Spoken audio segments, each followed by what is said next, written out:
E os sintomas podem ser inúmeros e inespecíficos. Por exemplo, dores de cabeça crônica, constipação intestinal, alteração de pele, alteração, por exemplo, uma pele mais acneica, uma pele ressecada, queda de cabelo, irregularidade menstrual também, pensando assim, já na mulher na menopausa, tentando entrar no climatério, caminhando para a menopausa, seria um sintoma.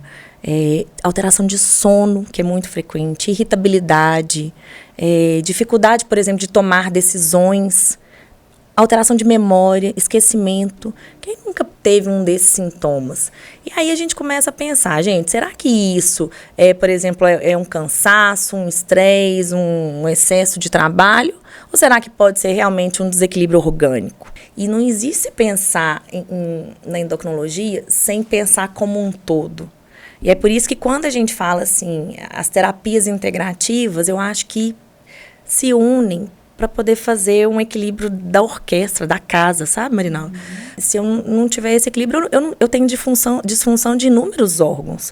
A gente está falando aqui dos hormônios, né, ligados à mulher, à fisiologia da mulher, a questão de estrogênio, de progesterona, mas a gente não pode esquecer, por exemplo, do hormônio da tireoide, que é vital, que é muito importante, né, na fisiologia metabólica. Os sintomas, por exemplo, quando a gente acabou de falar, são sintomas inespecíficos, mas que são corriqueiros.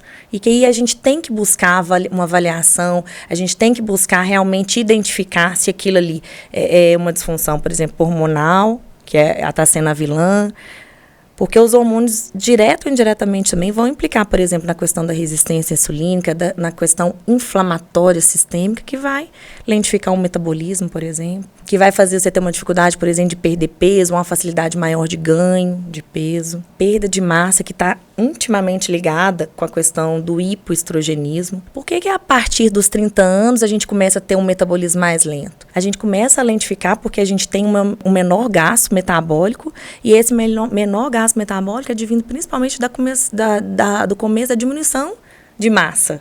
A gente começa a perder massa muscular com a idade. O exercício que você tem que fazer a partir de agora é a musculação, é o exercício resistido. Mas por que é isso?